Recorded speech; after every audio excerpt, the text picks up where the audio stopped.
Hi, and welcome to Coping During the COVID Crisis. I'm Janet Gross. Well, for most families, back-to-school decisions and planning look a lot different this year. Some students are back in class already, and classes are or are going to be virtual for a while, and many will be on a mix, a hybrid school day, with ever-changing timelines and plans. It can be so disconcerting and frustrating for students and parents. Dr. Roy Salgado, professor of counseling at the University of Holy Cross, is here to talk about that with us today and all of the issues that surround these critical decisions. And it is critical. I mean, there are still decisions to make for parents and students, for sure. It really is, and here we are 6 months into this pandemic, and at the start of the new academic year, we have students that have started back in the past couple of days, others that will be starting in the next few days, and others that will be starting in a few weeks. And all of this looks very different for each individual family and for each individual school or school system or parish. Here in the metropolitan area, we see a number of different ways that the different schools have opted to start.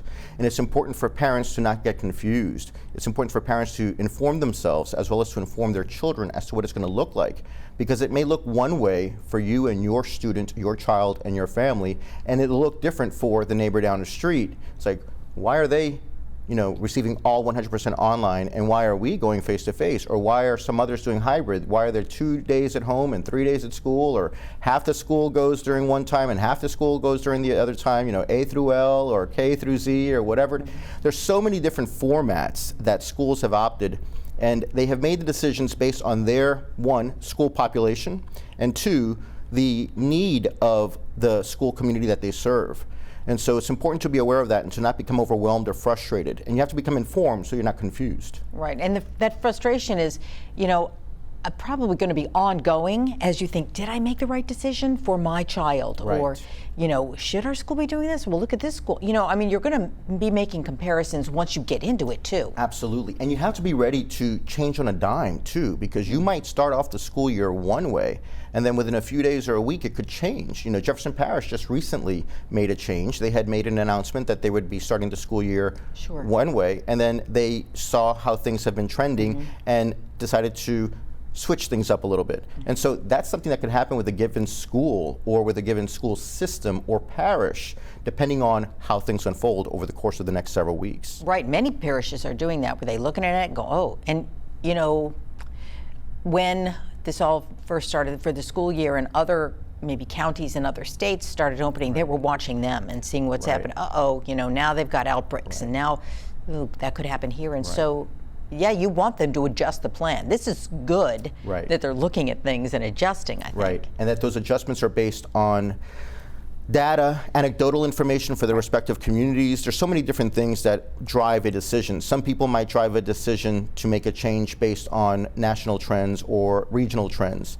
Others might make a decision based on something that has happened in their specific school community, and so it's going to be fluid. It's going to continue to be fluid like it has been for the past 6 months. And so you may start out the school year this week or next week one way, and do so. If it's a hybrid format, embrace the fact that it's a hybrid format. If it's all online, embrace the fact that it's all online. If it's all face-to-face, a lot of the primary schools, pre-K through 4th grade, for the younger kids, there's some schools that are all going 100% face-to-face. If it's that way, we'll see how that plays itself out. But we need to be ready for things to change in the event that things start to change. Right. And of course, that presents a problem and, another stressor for parents who work. Right. And that's been a big driving force too. Schools throughout the summer have been sending surveys out to parents and to families. What are your preferences? What are your needs? And working parents, a big driving force was being able to balance working at school, working at home while having school at home. The challenges that presented in the spring, and parents, single mothers, single parents perhaps, not being able to navigate much of that, or if they had to go out to work, if they had the type of work, if they're an essential personnel that physically had to go and they had no one with whom to leave their children. School, physical face-to-face school is something that they perhaps opted for. There's so many different things that have come into play in specific school communities deciding how they're going to provide services. And one of the main reasons why some of the younger schools primary or elementary schools opted to go face-to-face is because of that need of parents needing to have their kids to go to school, and perhaps some of the middle school or older high school kids being able to do more independent work through online work, synchronous or asynchronous online learning. Whereas the younger kids, that was more of a challenge, and perhaps the parents not having the ability to navigate all of that. And so those have been factors. And some of the data has come out suggesting perhaps, it's changing right now, but the initial data suggested that perhaps younger children were not as susceptible to some of the symptomology. Now, there's some data that suggests that maybe may not be necessarily the case. Yeah. We will be finding out soon enough, I would imagine, in the upcoming days and weeks to see what that is like. But nevertheless, the school year and the start of the school year has been dictated by all of these different things. And so the decision to begin one way or another has been factored in with all of these other things on a macrosystemic level, as well as individual family needs expressed by parents. And people who watch the news and who keep up with what's happening around the country, they're also seeing, in some instances, schools that, now there are kids in school, and then the whole class has to go home and quarantine, or the whole, section, and it's just got to be so scary for parents. Right. It's unsettling, and it's important to find out exactly what your school is doing, to know what the environment for your child is going to be. Just knowing what the environment is going to be perhaps can appease some preconceived notions or misconceptions as to what it's going to look like. It may not be what you thought it could look like. Maybe there aren't 30 kids in a class. Maybe there are 13 kids in a class. I know some school systems where the parents had the decision to decide, do they go face-to-face the whole day or do they go virtually? And so the school did whatever they did, and perhaps the classroom has 13 kids in the classroom, and they have another 13 kids through telecommunication, and they switch up or they stay that way, but that there's no more than a certain amount in a given classroom, allowing them the opportunity to safely distance.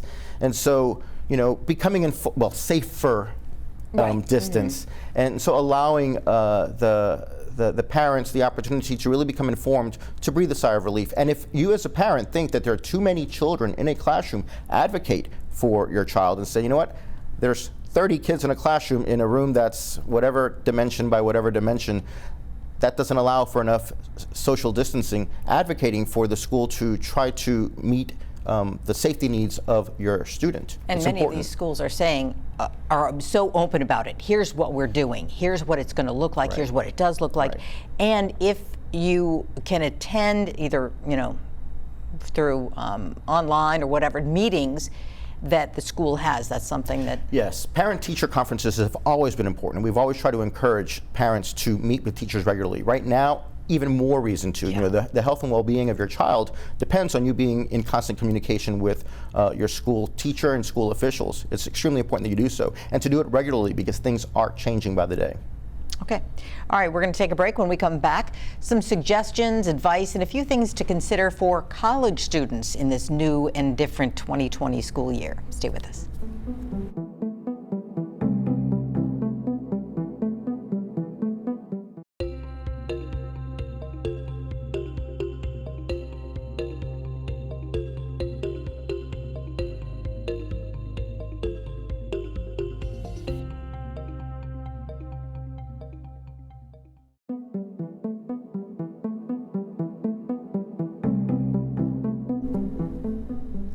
And welcome back. Obviously, schools are looking different this year, and that's true for colleges and universities as well.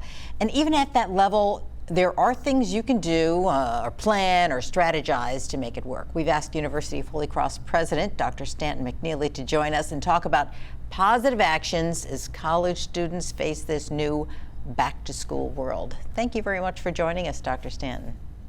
My pleasure, Jan. Glad to be with you. And of course, always a pleasure to see our colleague and friend, Dr. Roy Soldado. Absolutely. And let's just get right to it, because school, the university is starting, and many colleges and universities are getting ready. Kids are either moving into dorms, or classes are, they're thinking about classes and how they're going to do them. Let's talk specifically about how the University of Holy Cross is dealing with this new school year. Well, thank you again, Jan, and I'm so glad this program's happening. And as you mentioned about the positive opportunities, One of the things, of course, as everyone transitioned with the outbreak in mid-spring semester, we made sure our students were connected, even though virtually, and our faculty and staff did an outstanding job of that. That continued through the summer, in our case of the summer semester. And that experience is something that affirms the Holy Cross difference as we see it, personal attention by expert faculty and staff to make sure our students feel connected and supported. And as we go into the fall semester, we are doing more of a balanced approach as best as we responsibly can, given where the city and state are in terms of the phase 2 presence of protocols. And that means for us, about 70% of our courses will be online so that we can reduce the amount of people on campus and in classrooms and be safe and responsible for the well-being of our students, faculty, and staff. About 30% of our classes will be online. Those that need more hands-on focus, while at the same time ensuring mask, safety protocols, physical distancing, all of those procedures are used properly. So you kind of, the trial run, I guess that's a weird way to put it, but you know, in the spring, you and over the summer, you had some experience with this. What about preparing kids for being kids, for these young adults to be back, like for campus activities and things where they will have to get together? Well, and that is part of the change. You're absolutely right, is that, of course, the primary reason for being a university community is teaching and learning. And those activities are the ones that we're going to facilitate in a very focused way. Other activities, events, if you will, are going to be conducted in the virtual sense, where we minimize the congregation of individuals. Outside of teaching in classroom environments and virtual learning as well, we need to really be responsible, as all of us need to be, as we go through these times, to make sure that physical interaction is in a most healthy, balanced, safe way. That means that, yes, we're going to have interactions, but they'll be more on the virtual side, not on the in-person side. And one of the things that's true to our mission and core values, Jan, is that understandably, the virus acts in different ways for different people at different points in life, different conditions. But we had a little bit of internet connection problem. We'll try to get Right. Dr. Stanton back, but Yeah, and so the university, they take into consideration the fact that we do, to Dr. Stanton McNeely's point, that we do operate and we're affected by the virus in different ways. And so perhaps older people are impacted a certain way, younger people, healthier people a different way. But we have to take the whole larger community in mind, that the university community is made up of a number of different people. And so even though the majority of our students are younger, healthy people, but there are people who perhaps are members of vulnerable populations. And we want to ensure that everyone who makes up the larger university community is safe and healthy and taken care of. And so these different activities, be they classes or extracurricular activities, that we're respectful and mindful of what this virus and this disease has the potential of doing. Mm-hmm. We want to ensure that everyone is safe, everyone is secure. And so all of these extracurricular activities, they're still going to continue, but perhaps in an online format. And if there are certain activities that perhaps lend themselves to a face-to-face situation, as he was getting ready to say, from what I could see, that you maintain that social distance, the 6 feet apart from one another, the wearing the mask that covers the mouth and the nose, washing hands regularly, cleaning common used surfaces on a regular basis. All of these things are protocols that the university is doing to maintain everyone's safety. One of the other things is spacing classes and events with enough time in between to be able to clean the space that has been used by a particular class or group for whatever function. And so these extra measures are things that the university has taken into consideration and will implement throughout the fall. And I know Dr. McNeely was talking, he touched on it in previous shows. He's talked about, those lab classes that you have to be there in person. You can't do a lot of that. Yes, the University of Holy Cross, with our sciences and food sciences program, as well as with nursing and allied health, there's a lot of these courses that just simply don't lend themselves to an asynchronous or synchronous online format. You need the face-to-face experiential component in order for it to work. Right. And we have seen too in this summer session, I know I had a particular class that it lends itself better to a face-to-face format. We did what we could do with the online, but seeing, there's certain things that we thought potentially could work that in the future, perhaps, it's better to offer to find a different way to offer it. And so the sciences, the hard sciences of nursing and allied health and food sciences, how do you, I guess you could prepare a meal virtually and distance-wise, whatever, but there's certain perhaps utensils and certain types of equipment that you don't have in your home environment that you would need in a professional educational setting, such as at the University of Holy Cross. A chemistry lab. Not everybody has beakers at home. No, so Bunsen burners, all that stuff. Yeah, I know I don't have that kind of stuff at home. Yeah. Sometimes I don't have, my printer doesn't work. So Exactly. Yeah. So I mean, and a lot of those learning things happen watching not just the instructor, but the person next to you, or oh, that's a mistake. Okay, I don't want to do that. Where that worked for them. So I think you really have to, there are things where you have to get together. Yes. And so the University of Holy Cross, as he was saying, 70% have been designated online instruction, 30% has been designated face-to-face on-campus instruction, and it's been very well thought out as to which ones are the ones that are going to be offered face-to-face and when. The scheduling of the courses have been such so that it doesn't leave too many people on campus at the same time. Efforts have been made to spread them out so that you minimize the number of people that are present in any one given space. And and this is, obviously we're talking about the University of Holy Cross, but other colleges, other universities are going back. They're going back differently. Some kids are going to dorms, some are not, some are, the whole mix. Athletics, I mean, things are so different. Right. And that's something we have to get used to, the fact that athletics are going to be different this year, whether it be a formal sport such as football or basketball and baseball, what that's going to look like as opposed to intramural things. That's probably not going to happen either. And so just being aware of that. And even things as clubs, you might have like a foreign language club or something of that nature, or a multicultural club that's just not going to be able to meet in quite the same way, and people reinventing themselves in terms of how they can still maintain those communities and offer those opportunities to university students in a new way. And certainly, as this just with Dr. McNeely, sometimes your internet connection isn't working. Right, exactly. I mean, we've all had that as if we've tried to do our work online or in Zoom meetings or whatever, and suddenly you're the one who, and that flexibility, we all have had to learn to be that much more flexible. Patience has always been a virtue. I would imagine flexibility, I don't know if flexibility is a virtue, but I would say it's along there with patience, it's linked. Yes, it is. And so just learning to roll with things, that if something does not work out quite as well as you had planned, that you find other ways. You can still meet the needs of our students, of our school communities in new and different ways. Right, and I think that flexibility is a virtue now, because you just can't expect everything to go smooth. It's not. Certainly hasn't been for the past 6 months, right? Yeah. All right, well, thanks, Roy. And thank you, Dr. McNeely. I'm hoping you could hear, but we certainly appreciate you joining us today. And we'll be back in a moment with more ideas on managing the new school year, K through 12 and beyond.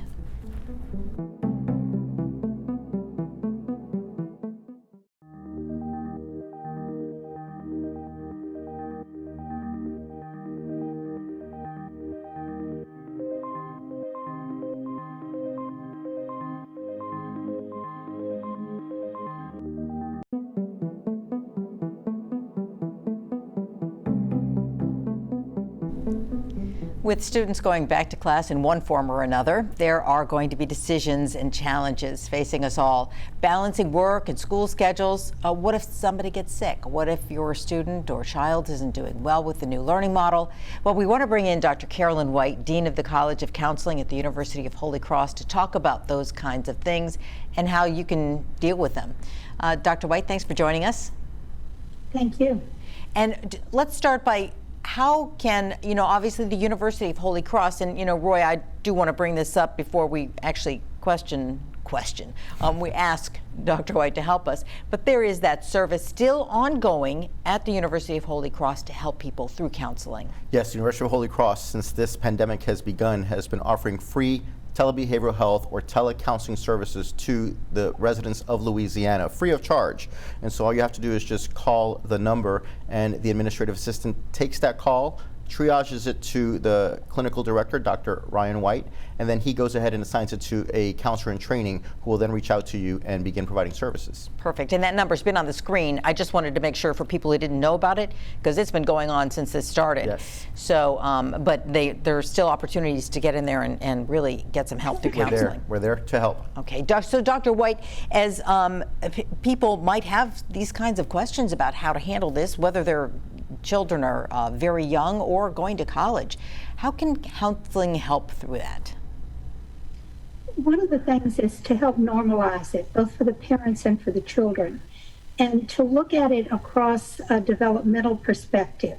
So very young children, you have to talk to them at their level, what they can understand. And of course, as they get older, then, they can understand a little bit better from, a wider perspective. But certainly to normalize it for the parents and for the children, and to help them to realize that the children a lot of times are picking up from the parent's stress. So if the parent is having a lot of stress balancing all of, the different roles that this COVID, crisis is creating, then the children will pick up on that. And I think that's from the very young, all the way through college. And the older the child gets, they will try to help out very often the parent. And a lot of times they want to get back to school. I've heard stories where they find out they're going to be at distance this, school year, at least at the beginning. They cry because they thought they were going to get back with their friends. And then all of a sudden, they're finding out sort of on a day-to-day basis, how things are changing. Jefferson Parish just pushed back their start day. So they were expecting to go back one day, and now, it's a week or two later. And all of that's very stressful for the children as well as the parents. So there has to be a lot of talking, I guess, between the parents and the child about what to expect and what how to handle the differences, I guess. Yes. Yes. And And like you also, said, again, describing like exhibiting or being an example through wearing your mask or washing your hands, and all that can translate into a good school day. Absolutely. Absolutely.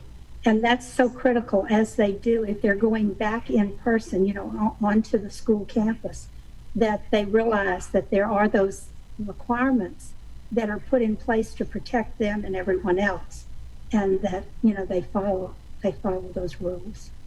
And to Dr. White's point of being able to communicate to the students according to their developmental age, it's important to communicate to them absolutely everything that is expected of them, whether they're in pre-K4 or going to a university setting. It's important that they understand what is expected. Even the little ones who may be going back face to face, that they have to wash their hands regularly, wear their mask that covers their nose and their mouth, that they keep their space clean or ask their teacher to help them keep their space clean if they're really small, to keep that social distance, which is very challenging for a little one. But to still maintain that and to inform them of that so that they know what the expectations are and they're not upset by something. Oh, you're standing too close to your friend, and so they could feel upset by something like that. Or older children to know that they may be in a school situation, in a face-to-face situation, where their peers or cohorts or friends, their best friends, are not in it with them. There have been some students who have become upset when they realize that their group of friends are on the opposite day because of the way the alphabet is. It just so happens to be that their friends are with different last names, so they're going to be on the opposite day that they're physically at school while they're distance learning, and then they flip, and then they feel isolated and alone. So to try to inform them as to what things are going to look like in the days and weeks to come, because there's certain things that are upsetting children that we really never even thought of. Who would have thought, oh, your friends are going to happen to be on a different day on campus than you are. And so your school day is going to look different when you're on campus. And that's upsetting to children. Or even those who choose to stay online. Or even those who choose to stay online, those who are online the whole time. The fact that their school made that decision for them, or their parents made it for them, that they're going to be at home as opposed to being at school interacting with their friends, that too can be upsetting. And so having these conversations with kids is going to be extremely important. That's important, I guess, on a regular basis when, kids like to be the same. They don't want to be the different, kid who isn't there, who misses the thing that happens on Tuesday, you know. So I guess that's something, another part of this is you may not know what your kids are feeling, but you probably have to watch them for their behavior, right?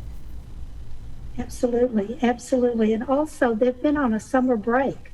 So now they're having to go back, and they're used to going back to a school building. Those who are doing distance learning, their parents have chosen to, you know, to keep them home. That's a big transition because it's shifting again. And they have to be able to make that shift. And even parents are having, you know, adults are having trouble with that. So you can imagine what children are having when they're confused with, wait, this, you know, I've been playing all summer and now I have to, you know, settle back into school, but school at home again. Mm-hmm. So there's a lot of things that are, you know, one of the things that the counselors do, that counselors are able to offer parents, is to help them have conversations of how to transition kids. Transition periods are challenging for children. And so to be able to say with enough time, days or weeks before the start of the school year, this is what we know, this is what it's going to look like, this is what the expectation is, this is what we are going to be asked to do. And so for the child to be aware of that, not the day that school starts, whether it be at home, online, oh, wake up, class starts in 20 minutes, turn on the computer, that's going to be, you know, jarring. Or you're going to be going to school and this is what it's going to look like, and you show up and there's all these new parameters and protocols that you're not used to. So to prepare the child beforehand, and a counselor can perhaps offer that counsel to a parent in terms of how to preemptively and preventatively have these conversations with kids so that kids are more informed and know what their expectations are. Okay. Well, Dr. White, thank you so much for joining us. We really appreciate your input on this, and I'm sure we'll be talking with you again. Thank you. And, thank you. Mm-hmm. And Dr. Roy, I think you have some closing tips to lead us out. Yes, you know, and again, it's important to inform yourself, that you as a parent inform yourself so that you can effectively inform your child, so that your child knows what the expectation is at the start of the school year. And to assess your personal situation, know that your situation is going to be different for yourself, for your family, and perhaps for each individual student in your family. Right. What your third grader is going to be experiencing may be different than what your 10th grader is experiencing because of the nature of the schools that they go to. And to consistently maintain that personal hygiene, you know, to wash your hands frequently, to clean those common areas, whether you're at home and or at school, to maintain that social distance if you're at school, to wear a mask that covers your face and your nose, to carry personal hygiene items with you. All of these things, hand sanitizer, water bottles. One of the things that students are not going to be allowed to do is to drink from water fountains, common water fountains. So schools are making allowances for kids to bring their water and to be able to drink as needed throughout the course of the day. And so to have those types of items, and wipes and disinfectants, and kids are going to be allowed to have these things that otherwise they wouldn't have been able to have had in previous years, to practice that social distancing or physical distancing while on campus interacting with kids, whether it be on the bus, in the classroom, in the hallway, in the yard, in the cafeteria. And to, again, always wear that mask that covers your nose and your mouth. And for the little ones, it might be a little more challenging, but to just repeat that over and over again, eventually they will get it. And a lot of times the kids will take on that responsibility to be the example. You know, I love that in little kids when they go, well, I'm going to do it then. Right. You know. And for the little ones, maybe even making it fun and have superhero masks or whatever's that the school would allow, something that will get them engaged and on board with maintaining these safety guidelines. Have extra masks. You know, the school bag is going to look so different this year. It's so different. You know, with all the things that they need just to keep clean and hydrated and everything. But the more we do this, hopefully it'll be temporary and it won't be any longer than we want it to be. Okay. All right. Well, Roy, thank you so much. Dr. Roy Salgado, thank you for joining us, and all of your colleagues at the University of Holy Cross, and we thank you for watching. We want to help as we are all coping during the COVID crisis.